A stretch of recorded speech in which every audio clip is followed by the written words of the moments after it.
हमारी सारी शक्ति। जब क्विन और अन्य अंततः शापित जहाज पर वापस पहुंचे तो उन सभी ने उसी स्थान पर लौटने की भावना साझा की जहां वे थे। ऐसे जहाज को जो लगातार अंतरिक्ष में घूमता रहता है और इसलिए किसी भी समय कहीं भी हो सकता है, घर कहना थोड़ा अजीब था, लेकिन उन सभी को ऐसा ही लगता था। वे जानते थे कि यहाँ उनमें से किसी को भी उनके अतीत में किए गए कार्यों के लिए आंका नहीं जाएगा। उन्हें ये देखने की जरूरत नहीं है कि उन्हें क्या कहना है, और वे ज्यादातर वही कर सकते हैं जो वे चाहते हैं। हर कोई जानता था कि दिल की स्थिति में बहुत कुछ किया जाना बाकी था, लेकिन 1 या 2 सेकंड की सांस लेने में कोई हर्ज नहीं था। बेस के आसपास के लोगों ने क्विन का हमेशा की तरह सम्मानपूर्वक स्वागत किया। कई लोगों ने उन्हें ग्रेलिश परिवार को बचाने और डायमंड टियर क्रिस्टल प्राप्त करने के लिए बधाई दी। माहौल अभी भी हल्का था, इसलिए ऐसा लग रहा था कि सैम को अभी तक ये नहीं बताया गया है कि अधिकांश शापित समूह कौन से थे। उन्हें यकीन था कि एक बार सच्चाई सामने आने के बाद इलाज बिल्कुल वैसा नहीं होगा। उन्होंने आसपास पूछा कि क्या लियो और एरिन वापस आ गए हैं, लेकिन ऐसा लगा कि वे अभी भी अपनी परेशानियों से जूझ रहे थे। अरे क्विन, क्या तुम मुझे दिखा सकते हो कि एलेक्स ने तुम्हारे लिए क्या बनाया है? नेट ने शापित गुट के नेता से संपर्क करते हुए अनुरोध किया। जब से मैंने ये खबर सुनी है कि आप लोग एक दानव स्तर के जानवर को हराने में कामयाब रहे हैं, मैं आपके वापस आने और अपना नया खिलौना दिखाने का इंतजार कर रहा हूँ। जब भी क्विन बेस के चारों ओर घूम रहा था, वह अपने सभी जानवर ये दूर रख देता था, केवल जरूरत पड़ने पर ही उसे सुसज्जित करता था। ये छाया क्षमता वाले सभी लोगों के लिए समान था। मेरा विश्वास करो, मुझे खुशी होगी, लेकिन यह अभी तक तैयार नहीं है। एलेक्स अभी भी इसे बनाने में व्यस्त है। क्विन ने नेट को अपनी नई चुनौतियों के बारे में बताने की जहमत न उठाते हुए उत्तर दिया। ये बेकार है, नेट ने जोर से शिकायत की। मैं समझ गया कि आप क्यों चाहते हैं कि मैं यहाँ के लोगों को प्रशिक्षित करूं, लेकिन मैं पहले ही उन्हें हाथ से हाथ की लड़ाई के बारे में जितना सिखा सकता था, सिखा चुका हूँ। शुरुआत में उन्हें इसे जल्दी सीखते हुए और खुद में सुधार करते हुए देखना काफी सुखद था, लेकिन आगे बढ़ना जारी रखना होगा और अधिक सुधार करने में समय लगता है। उन्हें अनुभव की आवश्यकता है और एक दूसरे के खिलाफ लड़ना ही उन्हें इतना आगे तक ले जा सकता है। मैं जो कहना चाह रहा हूँ वह ये है, क्विन, मैं ऊब गया हूँ, नेट ने खुले तौर पर शिकायत की। क्विन को बुरा लगा। नेट उनकी टीम के सबसे मजबूत लोगों में से एक था, लेकिन उसने महसूस किया था कि दानव स्तर का जानवर हर किसी को लेने के लिए बहुत खतरनाक होगा। कई मायनों में उन्होंने सोचा कि जहां वे आगे जाने वाले थे वह केवल उन लोगों के लिए जगह थी जो पहले से ही खुद को सक्षम साबित कर चुके थे। यह भी मुद्दा था कि उन्हें शापित जहाज पर एक मजबूत दल छोड़ने की जरूरत थी ताकि उन पर हमला हो सके। साथ ही यदि वह नए लोगों को अपने साथ ले जाने से परहेज करेगा तो वे वास्तव में स्थिर हो जाएंगे और पूरी ताकत से आने पर दलकी से लड़ने में असमर्थ हो जाएंगे। पब फ्यूचर द्वारा विज्ञापन। फिलहाल तो छोटी मोटी लड़ाइयां ही थी, लेकिन सभी को लग रहा था कि जल्दी पूर्ण पैमाने पर युद्ध होगा। दोनों पक्ष बस एक दूसरे की ताकत का पता लगाने के लिए मैदान का परीक्षण कर रहे थे। हो सकता है कि इस बार जाने से पहले मैं आपको कुछ दिखा सकूं, क्विन ने सुझाव दिया। मुझे यकीन है कि यह आपको कभी भी बोर नहीं करेगा और एक बार जब आप इसमें महारत हासिल कर लेंगे तो शायद आप इसे दूसरों को भी दिखा सकेंगे। इसके बाद क्विन ने दूसरे की छाती पर अपना हाथ दबाया। अतीत में क्विन ऐसा करने से डरता था क्योंकि उसने गलती से दूसरों की छाती पर हाथ रख दिया था। लोगों को क्यूई दिखाने का सबसे आसान तरीका उनके शरीर को यह महसूस कराना था कि यह इधर उधर घूम रहा है। ऐसा प्रतीत होता है कि पिशाचों के पास अपने आप में ये क्यूई बल नहीं था, फिर भी जिन्हें बदल दिया गया था उनमें ऐसा था, इसलिए नेट जैसे किसी व्यक्ति को इसे सीखने में सक्षम होना चाहिए। नेट ने भावना पर ध्यान केंद्रित करने के लिए अपनी आंखें बंद कर ली और क्विन ने अपने शरीर में ऊर्जा के चारों ओर घूमना शुरू कर दिया। मेरे साथ चलने का प्रयास करें, ऊर्जा पर ध्यान केंद्रित करें और इसे स्वयं आगे बढ़ाने और स्थानांतरित करने का प्रयास करें, क्विन ने निर्देश दिया। इसे महसूस करने में देर नहीं लगी। वह बहुत प्रतिभाशाली नहीं था, लेकिन जब लड़ने की प्रवृत्ति की बात आती थी तो क्यूई जैसा कुछ उसके लिए एकदम सही था और वह इसे लगभग तुरंत महसूस कर सकता था। फिर क्विन के हाथ अब उसके शरीर को नहीं छू रहे थे। वह क्या था? नेट ने पूछा। मुझे लगता है कि आपको पहले से ही इसका उपयोग करने का एहसास हो गया है। शायद मार्शल आर्ट का अध्ययन करने के आपके वर्षों ने आपको पहले ही इसका अनुभव करने की अनुमति दे दी है, आप बस इसका नाम नहीं जानते थे। वह क्यूई था, लियो वह था जिसने मुझे सिखाओ। बस इस भावना को याद रखें और इसका अभ्यास करें। इसके अलावा मैंने जो किया वह किए बिना दूसरों को सिखाने का एक तरीका खोजने का प्रयास करें, अन्यथा जोखिम है कि आप गलती से उन्हें पलट देंगे, क्विन ने कहा। सबसे पहले नेट ने सोचा कि यह एक मजाक है, लेकिन एहसास हुआ कि जब क्विन ने ये आखिरी शब्द कहे तो वह पूरी तरह से गंभीर था। क्विन लंबे समय से क्यूई जहाज पर सवार लोगों को पढ़ाना चाहता था, लेकिन उसने इसे सीखने का एकमात्र तरीका अपने शरीर के माध्यम से इस प्रक्रिया को महसूस करना था, और यही एकमात्र तरीका था जिससे उसने स्कूल में अन्य छात्रों को भी इसे सिखाया था। बात यह थी कि क्विन को दूसरों को सिखाने का कोई तरीका नहीं पता था और उसके पास हर किसी को छूने का समय नहीं था। नेट, उम्मीद है कि तुम मुझसे बेहतर शिक्षक बनोगे, क्विन ने सोचा। अचानक एक बैठक बुलाई गई क्योंकि सभी शापित नेताओं को कमांड रूम में जाने के लिए बुलाया गया था। जब क्विन नेट के साथ पहुंचे तो उन्होंने देखा कि ज्यादातर लोग पहले से ही वहां मौजूद थे। शुक्र है कि उनमें एनो भी शामिल था, लेकिन पहले से उनका शांत चेहरा अधिक गंभीर लग रहा था क्योंकि वह लगातार भौहें दिखा रहे थे और उनकी बाहें मुड़ी हुई थीं। क्विन को पता ही नहीं चला कि वे कब करीब आ गए, और सबसे अजीब बात तो ये थी कि लोगान के पूरे शरीर पर घाव थे। उसे क्या हुआ? क्या उसका एक आविष्कार उल्टा पड़ गया या कुछ और? आखिरी बार मैंने उसे इतनी बुरी तरह चोट खाते हुए कब देखा था? वह डॉक्टर के पास क्यों गया? क्विन को आश्चर्य हुआ। क्या मीटिंग शुरू होने वाली है? डेनिस ने पूछा। जल्द ही, सैम ने उत्तर दिया। अभी भी एक और व्यक्ति है जिसे यहाँ रहने की जरूरत है। जैसे ही दरवाजा खुला, एक और व्यक्ति, शिरो, अकेले अंदर आया। वह डरा हुआ लग रहा था क्योंकि हर कोई उसे घूर रहा था, लेकिन जब उसने क्विन को देखा तो उसने आश्वस्त होने का नाटक करने की कोशिश की और चलना शुरू कर दिया। आपको दोबारा देखकर अच्छा लगा और मेरा अनुरोध स्वीकार करने के लिए मैं आपको धन्यवाद देता हूँ। क्विन ने उनका अभिवादन किया। शिरो ने सिल की ओर देखा और फिर क्विन की ओर देखा। पहले वह सत्ता का भूखा व्यक्ति था, लेकिन अब उसे कर्ज चुकाना था। इन लोगों ने कई बार उसकी जान बचाई थी और वह बस उनके साथ रहना और उनकी मदद करना चाहता था। क्विन से मिलने के बाद स्कूल में शिरो और अन्य लोगों का जीवन बदल गया था, और वह जानता था कि जब तक वह शापित गुट की मदद करेगा, सभी का जीवन भी बेहतरी के लिए बदल जाएगा। ठीक है, अब समय आ गया है कि हम ब्लेड द्वीप के बारे में बात करें, सैम ने घोषणा की। कहीं बहुत दूर राक्षसी सौर मंडल में एक आदमी एक बड़े हॉल में खड़ा था। उसका बड़ा फ्रेम सिर से पैर तक हीरे जैसे कवच से ढका हुआ था और साथ ही स्लिट वाला हेलमेट भी था ताकि वह इसके आर पार देख सके। वह आदमी घुमा और अपने पीछे बड़े हॉल की ओर देखा। अंदर करीब 100 लोग थे। उनमें से हर एक जमीन से चिपकी हुई एक धातु की छड़ से जुड़ा हुआ था, जंजीर से बंधा हुआ था। हमने काफी समय से तैयारी की है। मैंने कभी नहीं सोचा था कि मैं अपने से परे किसी से मिलूंगा, लेकिन इसलिए हमें आगे बढ़ना चाहिए। चाहे कुछ भी हो, हमें सिल को वापस लाना होगा और इस बार मैं यहाँ बंधे सभी लोगों की शक्ति का उपयोग करूंगा। जादू। भविष्य बदलना। जिस ग्रह पर कभी सूरज की रोशनी नहीं देखी गई, वहां तैयारी की जा रही थी। जब से पता चला कि आता अंततः उसके लिए आएगा, ब्रायस पहले से कहीं अधिक केंद्रित और दृढ़ हो गया था। अभी वह सिंहासन कक्ष में था जबकि काज उसके पास खड़ा था। अंततः राजा की कुर्सी पाने के लिए मैंने वह सब कुछ किया जो मैं कर सकता था। अन्य लोग अपनी भव्य महत्वाकांक्षा को पूरा करने का आनंद ले सकते हैं, आलसी हो सकते हैं, जबकि चीजों को तब तक चलने देते हैं जब तक कि यह उनके अंतिम विश्राम का समय न हो, लेकिन मैं कैसे कर सकता हूँ? ब्रायस ने अपनी मुट्ठी भींचते हुए सोचा और उसके हाथ की नसें खुद ब खुद दिखने लगी। मैं कैसे हार मान सकता हूँ जब दंड देने वाला, वह कमीना जो मेरे परिवार की हत्या के लिए जिम्मेदार है, अभी भी बाहर है। सौभाग्य से मुझे बाहर जाकर उसे ढूंढने की जरूरत नहीं पड़ेगी। अब मैं जानता हूँ कि वह मेरे लिए आएगा। काज यह नहीं सुन सकी कि उसके पिता क्या सोच रहे थे। वह केवल उसे बेचैन होते हुए देख सकती थी, जिससे वह उसके लिए चिंतित हो रही थी। हालांकि पिछले कुछ वर्षों में वह कुछ हद तक इसकी आदी हो गई थी। वह जानती थी कि साल के एक निश्चित समय के आसपास ब्रायस इस तरह का व्यवहार करेगा। किसी बिंदु पर वह उस कमरे में प्रवेश करने के लिए आगे बढ़ेगा जहां डरावनी पेंटिंग्स थी और अधिक दृढ़ निश्चय के साथ बाहर आया। वह निश्चित थी कि क्या वह वहां खुद को ये याद दिलाने के लिए जा रहा था कि उसने अब तक क्या हासिल किया है, या इसके पीछे कोई गहरा अर्थ है। मामला जो भी हो, जो पहले कभी कभार होता था वह हाल के दिनों में और भी अधिक हो गया है। आज एक और ऐसा दिन था और वह नहीं जानती थी कि क्या करना सही है। क्या आपको नहीं लगता कि यह सुंदर होगा? ब्रायस ने आगे चलना शुरू करते हुए पूछा। किसी वस्तु की छाया उसके चेहरे पर पड़ते ही वह अचानक रुक गया। जब आता अपनी सजा वसूलने के लिए वापस आएगा तो उसकी अपनी शक्तियों का इस्तेमाल उसके खिलाफ किया जाएगा। अपने सामने की दीवार पर अपना हाथ फेरते हुए वह महसूस कर सकता था कि यह कितनी चिकनी लग रही थी। ये कितना उत्तम था। यहाँ वहां कुछ गायब टुकड़ों के अलावा यह विश्वास करना कठिन था कि दीवार दरारों से भरी हुई थी। वह बच्चा दीवार का कुछ हिस्सा अपने साथ ले गया होगा। टेम्पस ने दीवार के पीछे से आगे बढ़ते हुए कहा। मेरी क्षमता का उपयोग करते हुए पूरी चीज को उस स्थिति में वापस आ जाना चाहिए था जैसा वह एक बार था, लेकिन ऐसा लगता है कि यह सब यहाँ नहीं है। काज ने कुछ नहीं कहा। वह उन लोगों में से एक थी जो क्वीन के साथ गई थी, लेकिन उसने कभी नहीं सोचा था कि उसके पिता उसके लापता होने के बाद पुनिशर के महल पर छापा मारेंगे। जब उन्हें दीवार मिली तो काज ने पहले कभी अपने पिता के चेहरे पर लताड़ भरी मुस्कान नहीं देखी थी। पब फ्यूचर द्वारा विज्ञापन। चिंता मत करो, ऐसा लगता है कि हम इसमें से कुछ चीजों का पता लगाने के लिए पर्याप्त जानकारी प्राप्त करने में सक्षम है। उन्हें अंदर लाए, काज। ब्रायस ने आदेश दिया और वह जल्दी से कमरे से बाहर चली गई। कुछ क्षण बाद वह 3 पिशाचों के साथ लौटी। वे सभी थके हुए लग रहे थे। वे घबराकर पसीने पसीने हो गए। उन्हें डर था कि उनके साथ क्या होने वाला है। महामहिम, मुझे लगता है कि आप हमारे परिणामों से काफी प्रसन्न होंगे। आज वह दिन होगा जब हम आपको कुछ दिखाने में सक्षम होंगे।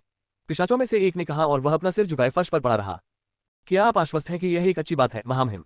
टेम्पस ने पूछताछ की। अगर वे क्षमता सीख जाते हैं तो इसका मतलब ये भी है कि आता उनका किसी तरह से उपयोग करने में भी सक्षम होंगे। मुझे दिखाओ कि तुमने क्या सीखा है। टेम्पस की चेतावनी को नजरअंदाज करते हुए ब्रायस ने आदेश दिया। तीनों उठ खड़े हुए और थोड़ी देर तक वहीं रुके रहे। जैसे ही उन्होंने अपनी आंखें बंद की, जल्द ही उनके पैरों के नीचे की छाया हिलने लगी और फिर उसे उनकी पीठ पर मंडराते हुए देखा जा सकता था। अंततः टैबलेट की खोज के कुछ हफ्तों बाद ऐसा लगा जैसे उन्होंने शैडो क्षमता का उपयोग करना सीख लिया है। जो टैबलेट 14वें महल में छोड़ दिया गया था, जिसमें दिखाया गया था कि छाया क्षमता को कैसे सीखना और उपयोग करना है, उसे राजा के महल में ले जाया गया था और अब ब्रायस के पास छाया उपयोगकर्ताओं का पहला समूह था। हालांकि भले ही टेम्पस राजा की मदद करने के लिए सहमत हो गया था, लेकिन वह अनिश्चित था कि दूसरा क्या सोच रहा था। वह अपने स्वयं की छाया उपयोगकर्ता क्यों बना रहा होगा? फिनिशर्स की मुख्य क्षमताओं में से एक ये थी कि वे अपनी इच्छानुसार अपनी छाया के साथ एक दूसरे की यात्रा करने में सक्षम थे। आप तीनों ने बहुत अच्छा काम किया है। पिशाच जाति को आप पर गर्व होगा और आपका नाम हमेशा याद रखा जाएगा। ब्रायस ने कहा। ब्रायस के पेट से अचानक खून की एक किरण निकली जो दूसरे पिशाच के पेट को छेद रही थी। उसी समय उसके अग्रभागों से 2 और रक्त कीलें निकली, जिससे अन्य 2 पिशाच भी मर गए। जब ब्रायस ने केंद्र में बैठे व्यक्ति को जाने दिया तो वह फर्श पर गिर गया और उनके शरीर से छायादार धुंध निकलने लगी। पिशाच बहुत समय से अस्तित्व में है, लेकिन हमारे पास हमेशा क्षमताएं नहीं थी। ब्रायस ने बताया कि उसने ध्यान से धुएं को अपनी ओर आते देखा। फिर उसने एक स्पष्ट पारदर्शी क्रिस्टल निकाला और धुंध क्रिस्टल में प्रवेश करने लगी। जल्द ही साफ रंग भरने लगा। दुनिया एक जटिल चीज है और यहाँ तक कि हम इसके सभी रहस्यों को भी नहीं जानते हैं। ब्रायस ने जारी रखा। लेकिन ऐसा लगता है कि देवता मेरे पक्ष में है और चाहते हैं कि मैं अपना लक्ष्य हासिल कर लूं। काज, मेरे लिए और लोगों को लाओ। हमें इकट्ठा होना चाहिए और जितना संभव हो उतने लोगों को छाया क्षमता सिखानी चाहिए। हालांकि भले ही उसके पिता ने यह आदेश दिया था, वे भी वह डर के मारे जमी हुई थी। क्या यह उसके पिता की योजना थी? अधिक छाया उपयोगकर्ताओं को बढ़ाएं, तभी उसके अधिक लोगों को मारे। एक क्रिस्टल में कुछ अजीब छाया संग्रहित करने के लिए अपने स्वयं के पिशाचों के जीवन का बलिदान कर दे। पब फ्यूचर द्वारा विज्ञापन। उसने कभी कभी उसे बहुत दूर तक जाते देखा था, लेकिन ये पहले की किसी भी चीज से बहुत आगे था। भगवान आपके पक्ष में है, आप कहते हैं। टेम्पस को आश्चर्य हुआ। अपने सिंहासन कक्ष में फंसे रहने के दौरान अपने सिर को साफ करने की कोशिश करते हुए उन्हें एक आश्चर्यजनक आगंतुक मिला जिसकी गंध मानव जैसी थी। कम से कम कहने के लिए पिशाच दुनिया में एक अजीब बात थी। बिना रोके उस तक पहुंचने में सक्षम होना इस बात का सबसे अच्छा सबूत था कि लड़की सामान्य नहीं थी। जादू। मैं अपना परिचय देकर आपका समय बर्बाद नहीं करूंगा, बस इतना जान लीजिए कि मैं आपकी मदद करने आया हूं। लड़की ने उसे गुप्त रूप से बताया था। तुम्हारे भविष्य में बहुत बड़ी मुसीबत है और मदद के बिना तुम असफल ही होगे। ऐसे में मैं तुम्हारे लिए एक उपहार लाया हूँ। छाया की उत्पत्ति मूल रूप से उसी स्थान पर लौटने की इच्छा करेगी जहाँ से वह आई थी।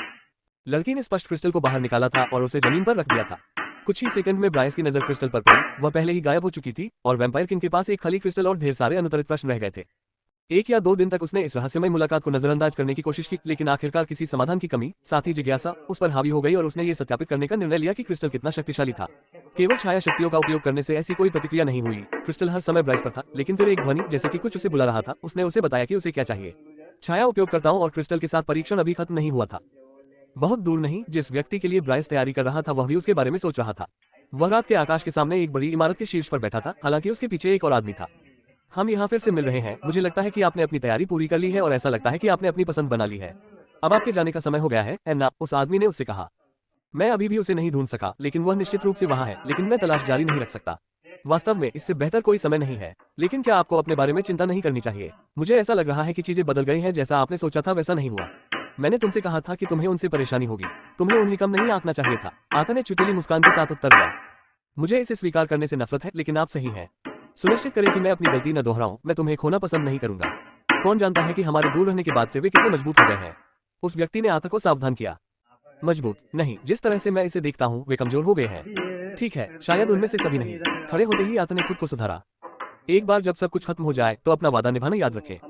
सीट के लिए चुनौती। आता ने टावर के ऊपर से छलांग लगा दी और अगले ही पल उसका शरीर परछाई से ढक गया। मैं आता से असहमत हूँ, हालांकि यह ऐसा नहीं लग सकता है, लेकिन इस समय चीजें बिल्कुल सही चल रही हैं। मेरी आरंभिक योजना में कभी भी इस तथ्य का ध्यान नहीं रखा गया था कि आप कभी भी जाग सकते हैं, इसलिए आपकी उपस्थिति के लिए धन्यवाद। सब कुछ मेरी अपेक्षा से कहीं अधिक सुचारू रूप से आगे बढ़ेगा। विंसेंट, काश तुम अभी भी यहाँ होते वह सब कुछ देखने के लिए जो तुम्हारे चाचा हासिल करने वाले हैं। आता के पीछे का आदमी कोई और नहीं बल्कि 10वें परिवार का पूर्व नेता जिमेनो था, जिसने न केवल खुद को अपमानित किया बल्कि खुद को एक पिशाच शूरवीर के रूप में भुनाने के मौके का इस्तेमाल करके दिल्की के साथ भाग निकला। इमारत के शीर्ष पर अकेला छोड़ दिया गया, वह हंसने से पहले खुद ही मुस्कुराने लगा। भविष्य में क्या होगा इसके बारे में सपने देखते हुए उसकी कल्पना जंगली होने लगी थी, लेकिन तभी उस पर गुस्सा आया और उसने टावर के सबसे ऊपर की दीवार में से एक पर मुक्का मारकर उसे टुकड़े टुकड़े कर दिया। इंसान को जाने की जरूरत है और तब उन्हें अपनी गलती का एहसास होगा। मुझे बस धैर्य बनाए रखना होगा, हमारे पास अभी भी बहुत समय है। जिम ने खुद को आश्वस्त करने के लिए बात की। जैसे ही वह टावर की मरम्मत करने वाला था, पूरी जगह पर एक बड़ा हॉर्न बज उठा। बड़े स्पीकर इसकी प्रतिध्वनि करेंगे ताकि इसे ग्रह जैसे जहाज पर भी सुना जा सके। वे फिर से इस पर हैं। ये वास्तव में आश्चर्यजनक है कि वे कितनी जल्दी अपनी परंपराओं वाली एक सभ्यता बन गए हैं। जिम ने सोचा, मुझे आगे बढ़ना चाहिए और स्वयं देखना चाहिए कि नव विकसित कितना शक्तिशाली है। जिस स्थान को अधिकांश दल की अपना घर कहते थे वह एक विशाल जहाज था जिसे उनकी आवश्यकताओं के अनुरूप पुनर्निर्मित किया गया था। अपने निवासियों की तरह इसमें भी लगातार सुधार हो रहा था और एक बार फिर इसमें भारी बदलाव आ गया था। केंद्र में एक ऊर्जा केंद्र था जो बड़ी चीज, जहाज को शक्ति प्रदान करता था, लेकिन यह इतना बड़ा था कि इसे एक छोटे ग्रह के रूप में भी पहचाना जा सकता था। ये कुछ ऐसा था जिसे मनुष्यों ने अभी तक नहीं देखा था, हमेशा बचाव में रहते हुए। पब फ्यूचर द्वारा विज्ञापन अपने द्वारा जीते गए पशु ग्रहों से अलग अलग भूमि निकालकर दल की अपनी खुद की भूमि बनाने में सक्षम हो गए थे। ये पूरे इलाके में अलग अलग जगहों के लिए बना था, लेकिन ऐसा कुछ भी नहीं था जिसे दल की संभाल नहीं सकती थी। महल कहे जाने के बावजूद वास्तव में ये सिर्फ एक कच्चे पहाड़ की चोटी थी जिसमें यहाँ वहाँ कुछ मीनारें बनी हुई थी। दल्की को वास्तव में अपने पार्श्विक स्वभाव के कारण वास्तुकला की बहुत अधिक परवाह नहीं थी और उन्होंने केवल वही संरचनाएं बनाई जिनके बारे में उन्हें बताया गया था। अधिकांश आवासीय क्षेत्र उन्हीं सामग्रियों से बनाए गए थे जिन्हें पिशाचों ने बनाने के लिए खोजा था। काले जैसा कठोर पदार्थ जो गैल्ट्रियम के बराबर था लेकिन ढलने में कठिन था। संपूर्ण मानव निर्मित ग्रह मुख्य रूप से 2 लोगों, जिमेनो और ग्राहम के नाम से जाने जाने वाले दल्की द्वारा बनाया गया था। उनके महल के प्रवेश द्वार के बाहर खड़े होकर 3 दल्की को बाहर निकलते देखा जा सकता था। उन सभी के चेहरे पर झुंझलाहट के भाव थे। एक मादा दल्की थी जिसकी अतिरिक्त लंबी पूंछ थी जिसका नाम स्लाइसर था, अन्य 2 वनहोन और ग्राहम थे। ऐसा प्रतीत होता है कि हमारी जाति का एक और सदस्य विकसित हो गया है और तालिका में शामिल होना चाहता है, ग्राहम ने कहा। क्या वे कम से कम इस बात पर ध्यान देना बंद नहीं कर सकते कि ऐसे समय में कौन अधिक मजबूत है? एक हॉर्न खुलकर बड़बड़ाया। ओह, क्या आप पहले ही भूल गए हैं कि वह मूर्ख कौन था जिसने यह मूर्खतापूर्ण नियम प्रस्तावित किया था कि किसी भी नेता को किसी भी समय और समय पर उसके पद के लिए चुनौती दी जा सकती है? स्लाइसर ने पूर्व की आलोचना की क्योंकि उसने अपनी पूंछ लपेटकर अपने कंधे के ऊपर रख ली थी। वे तीनों अपने शक्तिशाली पैरों के साथ हवा में कई मीटर तक उछले और हर बार जब वे जमीन पर उतरते तो वे फिर से छलांग लगाते, बड़ी दूरी तय करते और तेजी से आगे बढ़ते। अंततः वे अपने महल से दूर एक गहरे विशाल गड्ढे में जा गिरे। यह एक खाली लाल बंजर भूमि में था। जिस तरह से इसके किनारे मुड़े हुए थे ये ज्वालामुखी के उद्घाटन के समान लग रहा था। तब यह महसूस की गई जमीन पर था। एक बार जब वे तीनों पहुंचे तो उन्होंने देखा कि गड्ढे में उनके सामने पहले से ही एक और दल्की खड़ी थी और शीर्ष पर बिल्कुल किनारों पर कई दल्की उस तमाशे को देखने के लिए एकत्र हुए थे जो होने वाला था। दल्की गर्व से घूमकर अपनी पीठ पर लगी 4 कीलें दिखा रहा था। आखिरकार मैंने अपना चौथा स्पाइक प्राप्त कर लिया है। नियमों के अनुसार मैं नेता के पद के लिए आप में से एक को चुनौती देने आया हूं, दल्की ने घोषणा की और ऊपर देख रही बाकी भीड़ भी खुश हो गई। यह आप दोनों पर निर्भर है। ग्राहम ने एक कदम पीछे हटते हुए अपने कंधे उचकाए। मैंने पहले ही इस पूरे मामले के बर्बर होने के बारे में अपना रुख स्पष्ट कर दिया है। मैं इस पर केवल इसलिए सहमत हुआ क्योंकि यह यथासंभव कम से कम आंतरिक कलह पैदा करने का सबसे अच्छा तरीका लगता है। ड्रेड अब हमारे साथ नहीं है, इसलिए उसे बदलने की जरूरत है और ग्रीनहॉर्न बमुश्किल जीवित होकर हमारे पास लौटा है, इसलिए ये देखने के लिए उसका परीक्षण करना अच्छा होगा कि क्या वह उनके पदों में से किसी एक को बदल सकता है। पापा फ्यूचर द्वारा विज्ञापन। ठीक है, मैं उससे निपट लूंगा। जैसे ही वह आगे बढ़ा, एक हॉर्न ने आह भरी, लेकिन इससे पहले कि वह एक और कदम उठा पाता, एक बड़ी पूंछ ने उसका रास्ता रोक दिया। मुझे आपको याद दिलाने की अनुमति दी कि यह हमारा घर है और मुझे चिंता है कि आप इसे और भी अधिक नष्ट कर देंगे। क्या आप भूल गए हैं कि इस विशाल गड्ढे को सबसे पहले किसने बनाया था? स्लाइसर ने आगे बढ़ते हुए कहा। जैसे ही दिल्की ने देखा कि वह किसके खिलाफ जाने वाला है, वह शिकायत करना चाहता था। ग्राहम, मेरा इरादा आपको चुनौती देने का नहीं है, बाकी लोग कहाँ हैं? दिल्की ने शिकायत की, लेकिन इससे पहले कि ग्राहम जवाब दे पाता, स्लाइसर पहले से ही उसकी ओर आ रहा था। जादू। दिल्की को अपना बचाव करने के लिए मजबूर होना पड़ा। वह एक मुक्का मारने गया, लेकिन वह पूरी तरह से स्लाइसर से चूक गया और अगली बात जो उसे पता चली वह ये थी कि उसे अपनी पीठ पर तेज दर्द महसूस हुआ। ओह, यह क्या है? क्या तुमने नहीं कहा कि तुम्हारी पीठ पर 4 कीले हैं? फिर मैं केवल 3 ही क्यों देख सकता हूँ? स्लाइसर ने पूछा जैसे ही वह अपनी पूंछ से दूसरी कील को अपने हाथ में ले आए। ऊपर से जयकार कर रही भीड़ ये देखते ही तितर-बितर होने लगी थी कि आगे कौन आया है। वे पहले से ही उस काम पर लौटने के लिए अपना रास्ता बना रहे थे जो वे पहले कर रहे थे। आप उसे जीवित रखने के लिए बने थे। आप कैसे सोचते हैं कि यदि आप उनका इस तरह परीक्षण करेंगे तो हम अपनी रैंक भर सकते हैं? ग्राहम ने जीवन की हानि के बारे में आह भरते हुए शिकायत की। हमें ऐसे कमजोर लोगों की जरूरत नहीं है जो मुझे छू भी न सके। चूंकि वे ड्रेड को हराने में कामयाब रहे, इसलिए उनका प्रदर्शन इससे बेहतर नहीं हो सकता था। जैसे ही वह आगे बढ़ी, स्लाइसर ने अपनी पीठ पर 5 कीले दिखाते हुए खुद को समझाया। भले ही वह ड्रेड जितना मजबूत नहीं था, इसका मतलब यह नहीं है कि वह अन्य तरीकों से उपयोगी नहीं हो सकता था। हम जो कुछ भी कर रहे हैं वह सिर्फ इसलिए है ताकि हम जीवित रह सकें, फिर भी आप बिना कुछ लिए उसे मार देते हैं। स्लाइसर, तुम्हारे जैसे दिल्की के साथ यह कोई आश्चर्य की बात नहीं है कि मनुष्य हम में से हर एक से छुटकारा पाना चाहते हैं। ग्राहम ने कड़वाहट से सोचा। ऐसा लगता है जैसे स्लाइसर गेम खेलकर थक गई है, चलो उसे अगली चाल के लिए बाहर भेज दे। एक चक्कर। सबसे पहले उसे तेज सिर दर्द महसूस हुआ और फिर दर्द उसके पूरे शरीर में तब तक दौड़ता रहा जब तक कि अंततः गायब नहीं हो गया। हालांकि जिस चीज के कारण एरिन को आखिरकार अपनी आंखें खोलनी पड़ी वह किसी चीज के जलने की गंध थी, क्योंकि वह गंध उसकी नाक में चली गई थी। वह केवल भूरे रंग की छत की दीवार देख सकती थी जिसमें एक दिशा से रोशनी आ रही थी।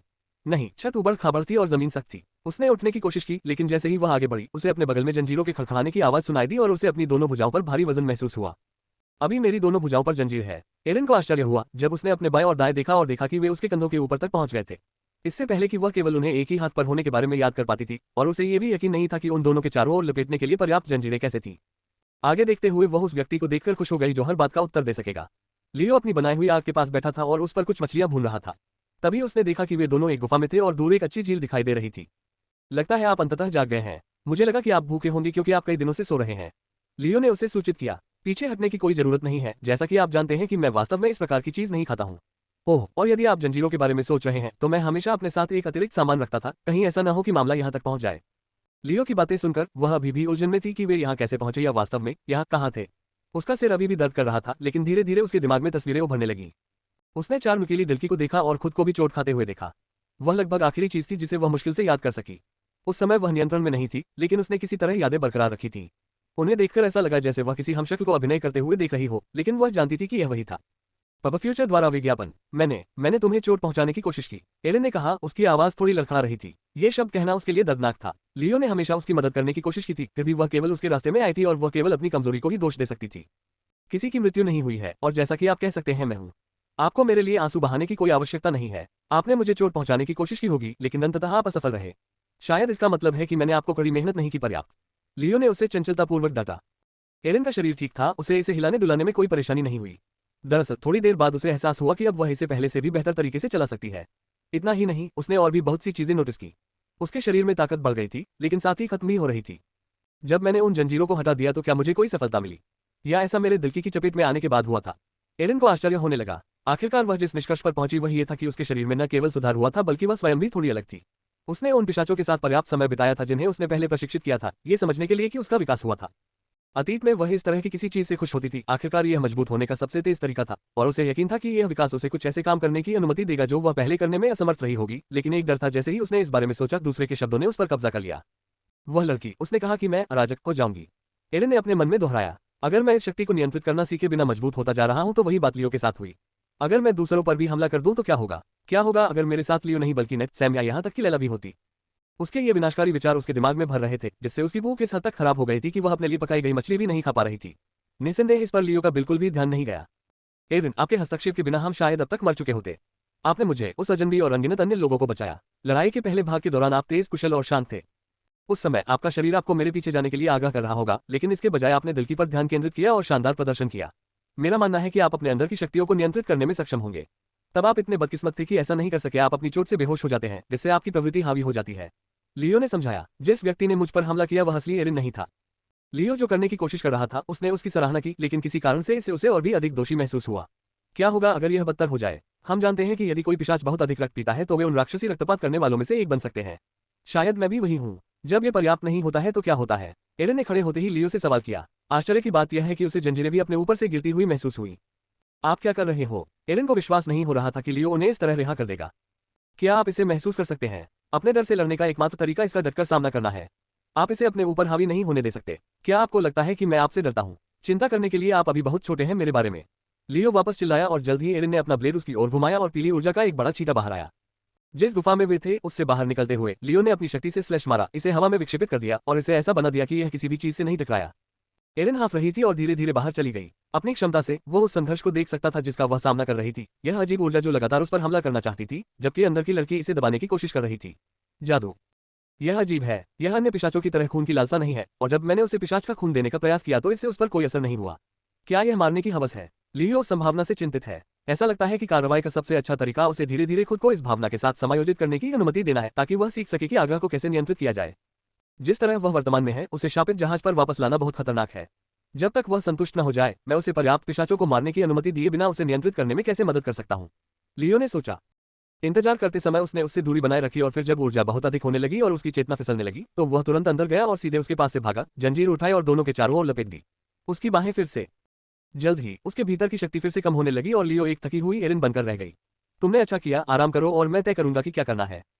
गुफा में वापस लियो अंततः एक कठिन निर्णय पर आया कि उन्हें क्या करने की आवश्यकता है, लेकिन वह अभी भी ऐसा नहीं कर रहा था निश्चित है कि यह सही चीज थी या नहीं। दुनिया में बहुत सारे बुरे लोग हैं और बुरे पिशाच भी हैं जिन्होंने हमें मारने की कोशिश की है। शायद एकमात्र चीज जो हम कर सकते हैं वह है उस स्थान पर वापस जाना जहां आप उनसे घिरे रहेंगे। क्विन, काश मैं आपकी मदद कर पाता, लेकिन मुझे डर है कि अगर मैंने अभी एरिन के बारे में कुछ नहीं किया तो वह भविष्य में एक बड़ी समस्या बन जाएगी। लियो ने इस बात पर विचार किया कि क्या उसे क्विन को अपनी पसंद के बारे में सूचित करना चाहिए या नहीं। वह एक डेमीगॉटिया क्रिस्टल के साथ खेलता था जो उसके हाथ में था, जो उसे किसी निश्चित व्यक्ति ने उपहार में दिया था।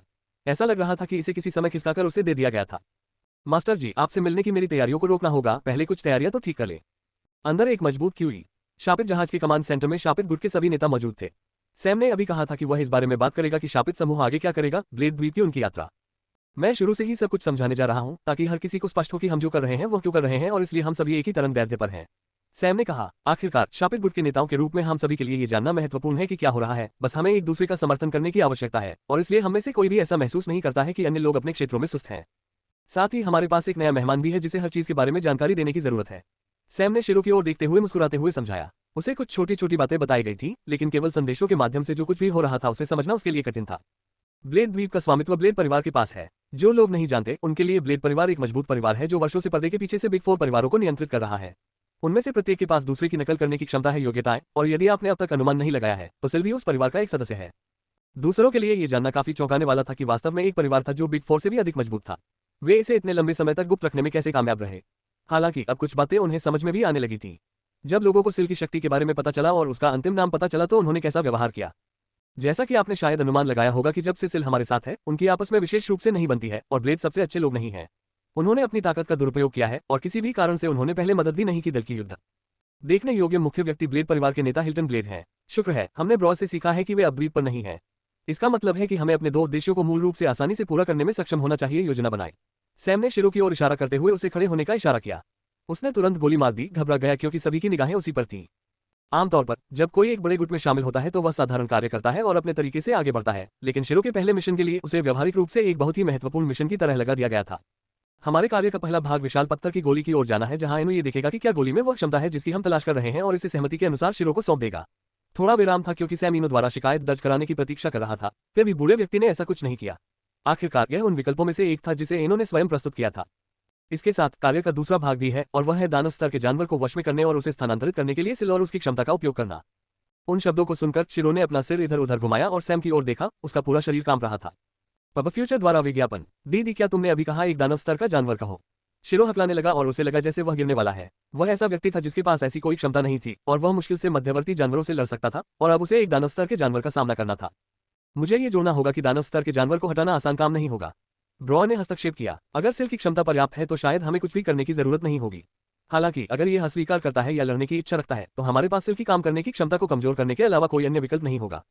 हालांकि ह्यूस्टन जानवर को नियंत्रित करने में सक्षम था, लेकिन उसके पास वह सब कुछ है जिसे वह जंजीर कहता है, और ऐसा प्रतीत होता है कि उसने उन सभी को द्वीप से बाहर निकाल दिया है। अधिकांश उच्च स्तरीय क्षमता वाले उपयोगकर्ता जो यहाँ हैं, सिल उनकी नकल नहीं कर सकते हैं की क्षमता। ये बहुत अच्छा होगा यदि हम सिल को छूने के लिए ऑस्कर या ओवन को बुला सके, लेकिन वे अपना काम कर रहे हैं, और यदि संभव हो तो हम उन्हें ये बताने से बचना चाहेंगे कि दानव स्तरीय जानवर कहाँ है। ये कुछ ऐसा था जिसके बारे में क्विन ने नहीं सोचा था। इसका मतलब था कि सिल को उनकी क्षमताओं की नकल करने के लिए 6 मनुष्यों को अपने साथ ले जाना होगा, जिससे मिशन में और अधिक जोखिम बढ़ जाएगा। जब तक मैं उन्हें शैडो लॉक में रख सकता हूँ वे ठीक रहेंगे, और यदि ब्लेड वहां नहीं है तो हमें केवल दानव स्तरीय जानवर के बारे में चिंता करनी होगी। खैर मैं केवल कहता हूँ, लेकिन वह अभी भी है चिंता की एक बड़ी बात है, क्विन ने कहा, जो हमें अगले बिंदु पर ले जाता है। आप किसे साथ लाना चाहते हैं? मेरा मानना है कि नेट पहले से ही दूसरों को सिखाने में व्यस्त है। मैंने हेलेन को एक संदेश भेजा है और उसे साथ आने के लिए कहा है, क्योंकि हमें उसकी आवश्यकता होगी। अपनी 2 बहनों को प्रभारी छोड़ते समय सिल को बढ़ावा मिला, सैम ने कहा। क्या कोई है जो आना चाहता है? क्विन ने हाथ दिखाने की तलाश में पूछा, लेकिन लगभग सभी ने अपना हाथ उठा दिया था। हमेशा की तरह अधिकांश शापित नेता निडर थे, और शिरो ने इसे केवल एक चीज के माध्यम से देखा। ये लोग बहुत अद्भुत हैं। ये जानते हुए कि वे क्या करने वाले थे, बहुत से लोग पीछे हट गए होंगे, लेकिन किसी कारण से इस सभी समूह ने एक दूसरे पर भरोसा किया और भरोसा किया।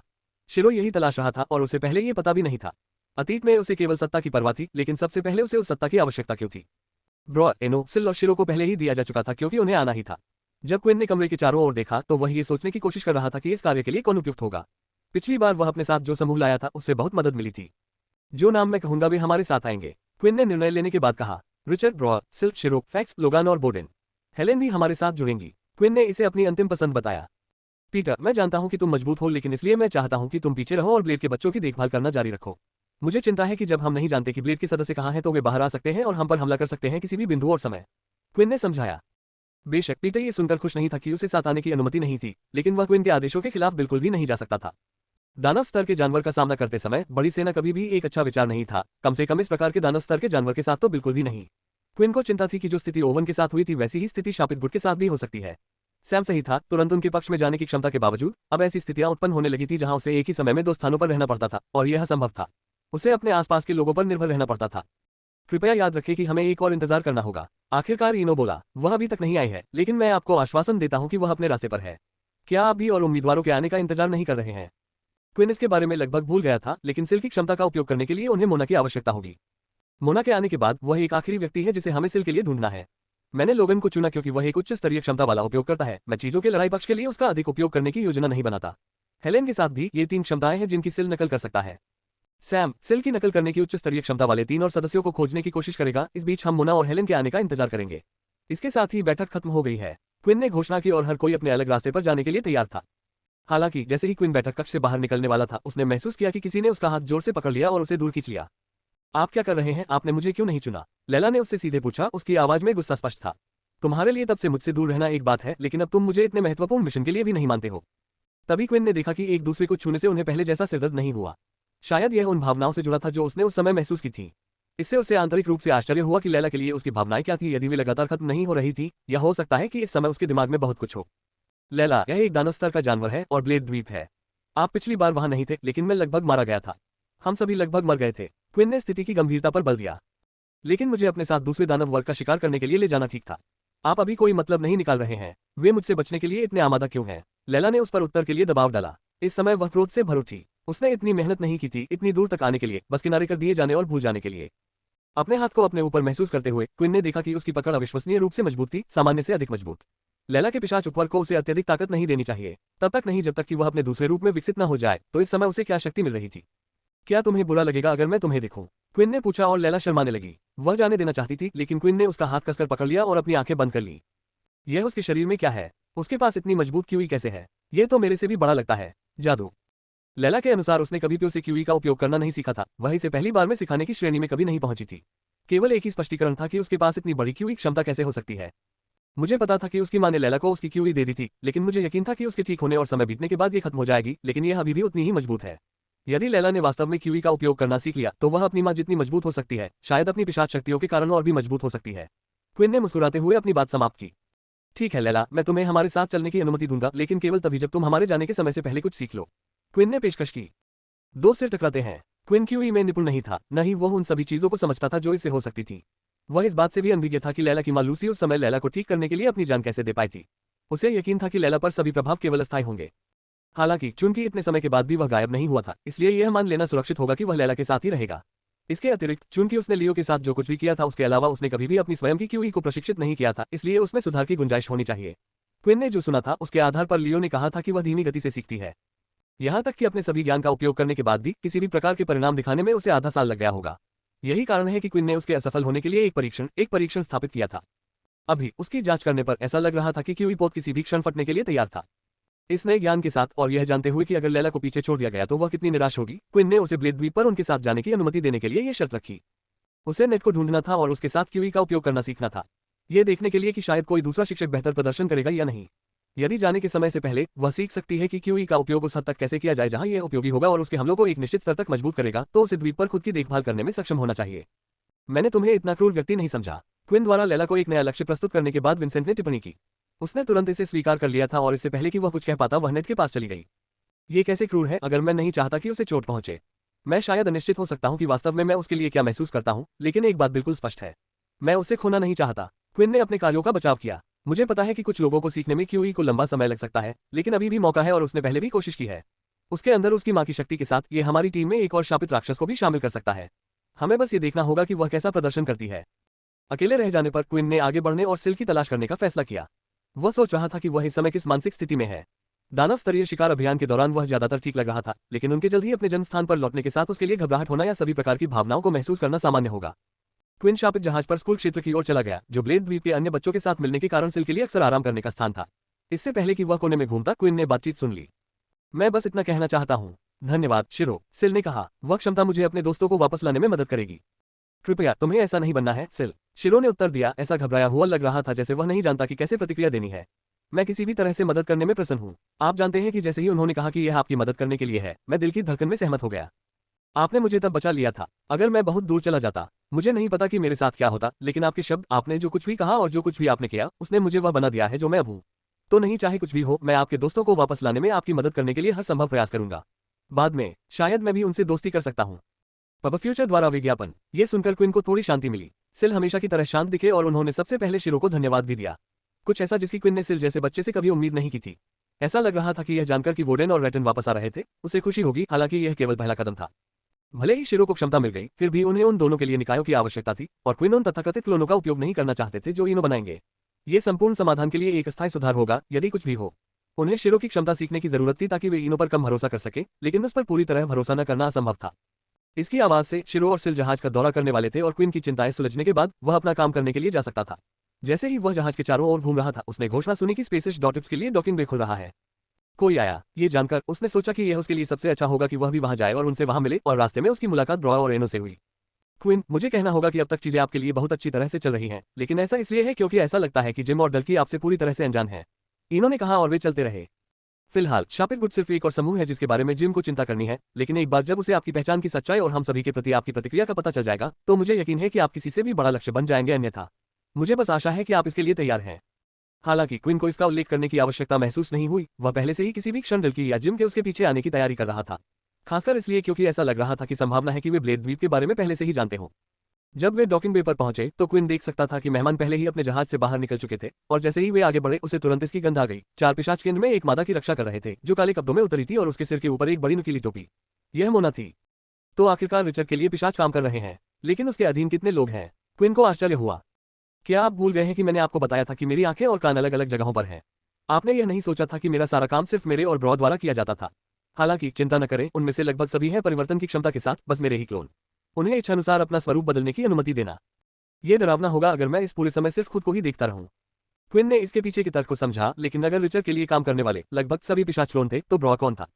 कौन है ब्रॉ? क्विन ने सवाल पर शर्मिंदा न होते हुए पूछा। ओह, मैंने सोचा था कि आप कभी नहीं पूछेंगे। ब्रॉ यहाँ एक पूर्व रॉयल नाइट है। मेरे राजा बनने के समय वह मेरा रॉयल नाइट था और उसने हर समय मेरी बहुत मदद की थी। बेशक वह एक अलग बात करता था क्षमता, लेकिन मैंने हमारी स्थिति में और अधिक मदद करने के लिए इसे बदल दिया। इसे बदल दिया ट्रू ड्रीम की क्षमता की तरह? क्विन ने पूछा, चूंकि रिचर्ड साझा करने के मूड में लग रहा था। बिल्कुल नहीं, जैसा कि आप जानते हैं हम पहले ही टैबलेट के बारे में एक से अधिक बार बात कर चुके हैं। यह एक विशेष चीज है, जितना आप जानते हैं उससे कहीं अधिक, और यह आश्चर्यजनक चीजें कर सकता है। जब वे आगे बढ़ते रहे तो एनो ने समझाया। पब फ्यूचर द्वारा विज्ञापन। क्विन को पहले से ही पता था कि टैबलेट वास्तव में विशेष है। उन्होंने आज तक की पत्रिका में इसके बारे में सब कुछ पढ़ा था, जो एक समय इसके प्रति जुनूनी हो गए थे। इस बात की संभावना है कि वर्तमान में जो भी क्षमताएं अस्तित्व में हैं उनकी उत्पत्ति वहीं से हुई है। आखिरकार ऐसा लग रहा है कि मैं उस जगह से बाहर आ गया हूं। मैंने कभी नहीं सोचा था कि आप मुझे जाने देंगे। मोना ने कहा कि जब उसने रिचर्ड और ब्रॉ को देखा तब आखिरकार उसकी नजर क्विन पर पड़ी। मुझे आश्चर्य है कि आप इस सब में शामिल हैं, मोना ने कहा। वह अनिश्चित था कि मोना को वास्तव में कितना पता था। क्या वह जानती थी कि रिचर्ड एनो और अन्य पिशाच थे? उन्होंने क्या करने की योजना बनाई थी या कुछ और था? जब वह उसे सैम के पास ले जा रहा था तो एक संक्षिप्त बातचीत के माध्यम से उसे पता चला कि मोना को तेजी से लाया गया था। वह अभी तक पिशाचों के बारे में कुछ भी नहीं जानती थी। बस जिस आदमी ने उसे हिल्स्टन से बचाया था वह महान वैज्ञानिक रिचर्ड एनो था। यही वजह थी कि उसे अपनी जान का डर नहीं था और वह उसके प्रति कृतज्ञ महसूस करती थी। जब उसने रिचर्ड एनो से उसके रिश्ते के बारे में पूछा तो क्विन ने दावा किया कि वह उसके दादा थे। यह एकमात्र उचित बात थी जो वह कह सकता था और उसे हर चीज की बेहतर तस्वीर मिलनी शुरू हो गई थी। वे क्या करने वाले थे और उन्हें ऐसा करने की आवश्यकता क्यों थी, इसका विवरण भी मोना के साथ साझा किया गया था। और एक बार यह सब हो जाने के बाद वह रिचर्ड के पक्ष में रहेगी, कम से कम जब तक युद्ध समाप्त नहीं हो जाता। वह हिल्स्टन उस बच्चे का एक पागल दादा है, मोना ने सिल का जिक्र करते हुए कहा। मुझे विश्वास नहीं हो रहा है कि उसने क्या किया, लेकिन ऐसा लगता है कि कम से कम उसे आप लोगों से कुछ न कुछ बदला मिला है। मैं बस यही उम्मीद करता हूं कि हम दोबारा उससे न टकराएं। क्विन को भी यही उम्मीद थी, लेकिन वह जानता था कि अंततः उन्हें उसका सामना करना पड़ेगा। आशा करने के लिए सबसे अच्छी बात यह थी कि यह अभी नहीं होगा। जब वे दिल्की के साथ युद्ध के बीच में थे तो किसी इंसान के बारे में चिंता करना मूर्खतापूर्ण लगा। अब मोना के साथ केवल एक ही व्यक्ति बचा था जिसका उन्हें इंतजार करना था और वह हेलेन थी, जिसका मतलब था कि उनके पास रवाना होने से पहले ज्यादा समय नहीं था। थोड़ी देर बाद आखिरकार हेलेन आ गई। एक बार फिर क्विन हेलेन का स्वागत करने गई थी क्योंकि वह अपने जहाज से उतर गई थी। मैं आभारी हूं कि आप अपने सभी कर्तव्यों के बावजूद यहां आने में कामयाब रहे, क्विन ने कहा। मूर्ख मत बनो, हेलेन ने उत्तर दिया। आखिरकार आप मेरे नेता और भावी पति हैं। मैं उन पत्नियों में से नहीं बनूंगी जो बस बैठ जाती हैं और दूसरों को वह सब काम करने देती हैं। जब भी आपको मेरी आवश्यकता होगी मैं निश्चित रूप से वहां मौजूद रहूंगी। उद्धरण चिन्ह। हमेशा की तरह हेलेन काफी जिद्दी और स्पष्टवादी थी और यह एक प्रकार का व्यक्तित्व था जिससे क्विन को कोई आपत्ति नहीं थी, लेकिन वह वास्तव में नहीं जानती थी कि इससे कैसे निपटना है। अब जब हेलेन यहाँ थी तो इसका मतलब था कि हर कोई अपनी ब्लेड द्वीप यात्रा पर जाने के लिए वहां था। सैम की घोषणा हुए ज्यादा समय नहीं हुआ था, शायद 8 या उससे अधिक घंटे बीत चुके थे, लेकिन क्विन के पास कोई विकल्प नहीं था। अगर हम रुके तो क्या आपको कोई आपत्ति है, क्विन ने पूछा जैसे ही उन्होंने एक चक्कर लगाया और क्विन प्रशिक्षण कक्षों में से एक की ओर चले गए जहां नेट और लैला दोनों अंदर थे। जैसे ही दरवाजा खुलने की आवाज सुनाई दी, आप, लैला ने महिला की ओर इशारा किया। मैं आपको द्वंद्व युद्ध के लिए चुनौती देता हूं और हारने वाले को विजेता के एक अनुरोध को स्वीकार करना होगा। रोमियो के लिए लड़ाई। ब्लेड द्वीप मिशन के लिए आवश्यक सभी लोग अब मौजूद थे, इसलिए क्विन प्रशिक्षण कक्ष में ये देखने के लिए गया था कि क्या किसी चमत्कार से लैला ने क्यूई का उपयोग करना सीख लिया है। हालांकि उसने कभी यह उम्मीद नहीं की थी कि वह उसे पूरी तरह से नजरअंदाज कर देगी, बल्कि सीधे हेलेन के पास पहुंची और उसे इस तरह द्वंद्व युद्ध के लिए चुनौती दी।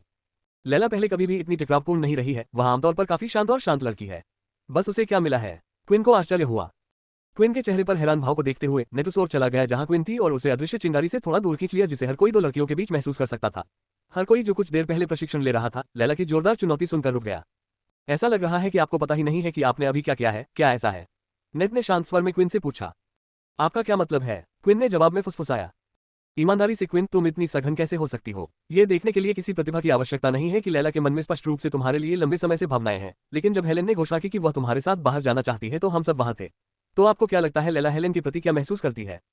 उसे यहाँ लाकर तुमने आग में घी डालने का काम किया है और अब दो खूबसूरत और आदर्श लड़कियां तुम्हारे लिए लड़ रही हैं। खैर रोमियो, तुम्हें तय कर लेना चाहिए था कि किसे चुनना है, नेट ने समझाया जब उसने क्विन की बाह पर जोर से मुक्का मारा। किसी भी अकेले लड़के की तरह नेट के लिए भी अपनी दबी हुई निराशा को काबू में रखना कठिन था जब उसने देखा कि जिन लड़कियों के मन में उसके दोस्त के लिए भावनाएं थीं, वे उसके लिए लड़ने के लिए भी तैयार थीं। इसके अलावा अगर कोई हिट हो सकता है तो वह क्विन होगा। कुछ सेकंड तक एक दूसरे को घूरने के बाद हेलेन ने मुड़कर क्विन की ओर देखा, जो नहीं जानती थी कि स्थिति से कैसे निपटना है, इससे पहले कि वह मुस्कुराते हुए लैला की ओर मुड़ी। मैं पहले से ही अनुमान लगा सकता हूं कि यदि आप जीत गए तो आप मुझसे क्या करवाना चाहते हैं। ठीक है, मैं द्वंद्व स्वीकार करता हूं, हेलेन ने घोषणा की। इस बिंदु पर क्विन स्थिति के इससे बुरे परिणाम की कल्पना नहीं कर सकता था। इससे कोई फर्क नहीं पड़ता कि कौन जीता, उसे ही परिणाम से निपटना होगा। हालांकि इससे पहले कि वह इसके बारे में कुछ कर पाता, बाकी सभी लोग एक तरफ चले गए। इस बीच नेट ने क्विन को खींचना जारी रखा और दोनों लड़कियों को उसके बिना अपना व्यवसाय समाप्त करने दिया। हेलेन एक तरफ खड़ी थी जबकि लैला भी दूसरी तरफ खड़ी थी। मैं तुम्हें धमकाना नहीं चाहता, इसलिए पीछे हटने का ये तुम्हारा आखिरी मौका है, हेलेन ने पेशकश की। हमारे सत्ता में आने से पहले मेरा डेजी गुट सबसे मजबूत गुटों में से एक हुआ करता था।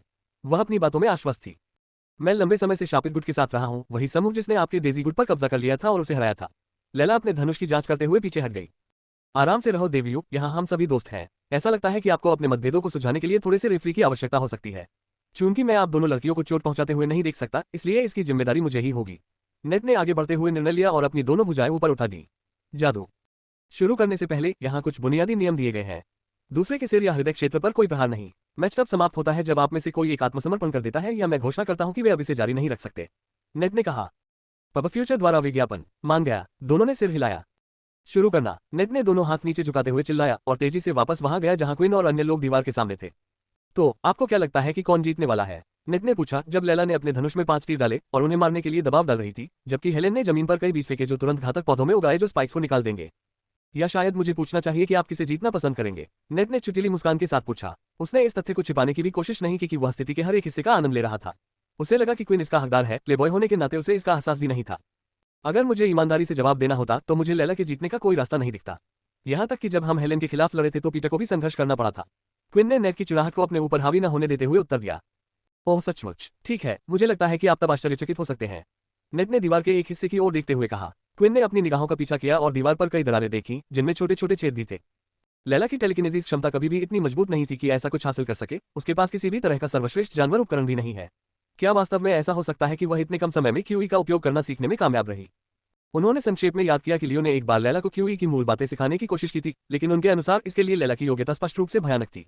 वह बहुत धीमी गति से सीखती थी और यहाँ तक कि उसका सबसे अच्छा अनुमान यह था कि उसे इसके पहले चरण को सीखने में सक्षम होने से पहले कम से कम आधे साल के गहन प्रशिक्षण की आवश्यकता होगी। उनके संरक्षण में उसने लगातार कोशिश की थी, लेकिन वह इसके लिए उपयुक्त नहीं लग रही थी। इससे भी कोई मदद नहीं मिली कि एरिन ने लैला के अहंकार को कुचलते हुए उस संबंध में अपनी प्रतिभा को तुरंत प्रदर्शित कर दिया था। जैसे ही लैला की अंगुलियों ने तीर छोड़े जो किसी ने अपेक्षा की थी, उसके पीछे चलते हुए वे घूमने लगे और उनके शीर्ष में महान शक्ति का संचार हो गया। फूलों ने तीरों से टकराने की कोशिश में अपनी कीलें निकाल दी, लेकिन जब दोनों टकराए तो एक स्पष्ट अंतर दिखाई दिया, जो अधिक मजबूत था, और तीर तनों को छेदते हुए आगे बढ़ते रहे, जिससे वे सिकुड़ गए। फिर भी तीर चलते रहे और उनके पीछे की दीवार से टकराए, लेकिन एक ने दिशा बदल ली थी और सीधे हेलेन की ओर जा रहा था। मैं देख रहा हूँ, तुम्हारे अंदर कुछ आग है। हेलेन ने उसकी प्रशंसा की जैसे ही उसने अपना चाबुक निकाला और उसे तोड़ दिया। लकड़ी के हिस्से से तीर मारकर उसे आधा तोड़ दिया। उसका कोड़ा इतना तेज और मजबूत था कि वह तीरों को तेज सिर पर लगे बिना ही नष्ट कर देता था। कुछ ऐसा कि अगर लैला जीतना चाहती है तो उसे यह पता लगाना होगा कि इसे कैसे पार पाना है। जल्द ही उसने दौड़ना शुरू कर दिया, लेकिन यह उसकी सामान्य गति से थी। वह धीमी नहीं हुई और तीर चलाती रही। मेरा सबसे अच्छा दांव उसे भ्रमित करना है। मुझे एक ही समय में ध्यान केंद्रित करने और अपनी क्षमता का उपयोग करने की आवश्यकता है, लेकिन लड़ाई पर ध्यान केंद्रित करते हुए ऐसा करना कठिन है। क्या तुम इतने समय से यही कर रहे हो, क्विन? लैला ने सोचा। यह विचार उसे निरंतर प्रेरित करता रहा जब उसने हेलेन को सभी तीरों को सही स्थान पर तोड़ते हुए और एक ही समय में बीज बोते हुए देखा। वह इतनी तेजी से क्यूई का उपयोग करना कैसे सीख पाए? ऐसा नहीं लगता कि वह अभी तक इसे अपने पूरे शरीर में उपयोग कर सकती है, अन्यथा वह तेजी से आगे बढ़ने में सक्षम होती, लेकिन वह इसे अपनी उंगलियों से तीर में स्थानांतरित करने में सक्षम है। ये पहले के बजाय केवल दूसरे चरण क्यूई के साथ ही संभव होना चाहिए। क्या क्यूई में महारत हासिल किए बिना पूरे चरण को छोड़ना वास्तव में संभव था? उसकी उंगलियों को देखो, तुम्हें इसकी गंध भी आनी चाहिए। नेट ने इशारा किया। सूंघने पर क्वीन को निश्चित रूप से किसी चीज की गंध आ सकती थी, खून की। वह इंसान का खून भी नहीं था। जब उसने प्रशिक्षण कक्ष के फर्श को देखा तो उसे उस स्थान के चारों ओर खून की छोटी बूंदें दिखाई दी, और फिर उसने लैला की उंगलियों की स्थिति पर ध्यान दिया। हर बार जब वह धनुष पर प्रत्यंचा खींचती थी तो उनका अत्यधिक खून बह रहा था। एड्स बाय पर फ्यूचर, वह मेरे दोस्त, प्यार की शक्ति है, असली प्यार है।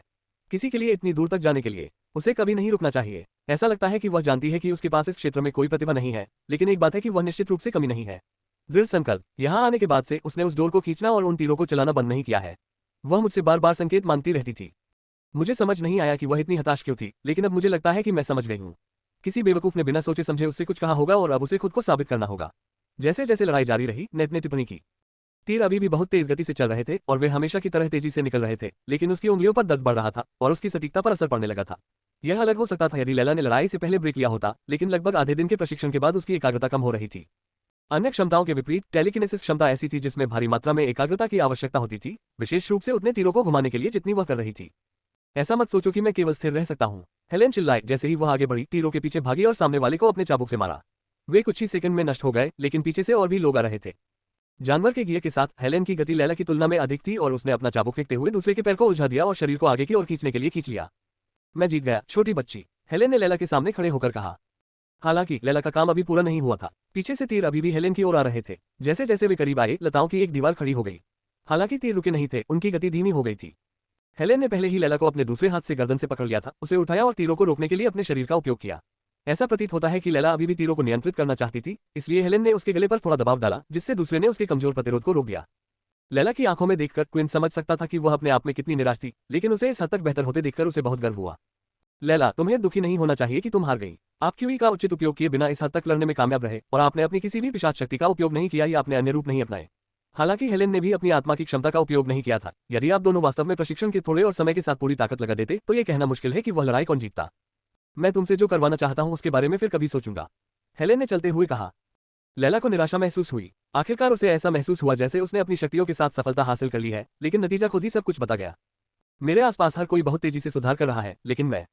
जब क्वीन ऊपर जाकर उसे सांत्वना देने के लिए तैयार थी, तभी जहाज में एक निश्चित अलार्म सुनाई दिया। हर कोई, विश्व नेता ऑस्कर के पास घोषणा करने के लिए एक महत्वपूर्ण संदेश है।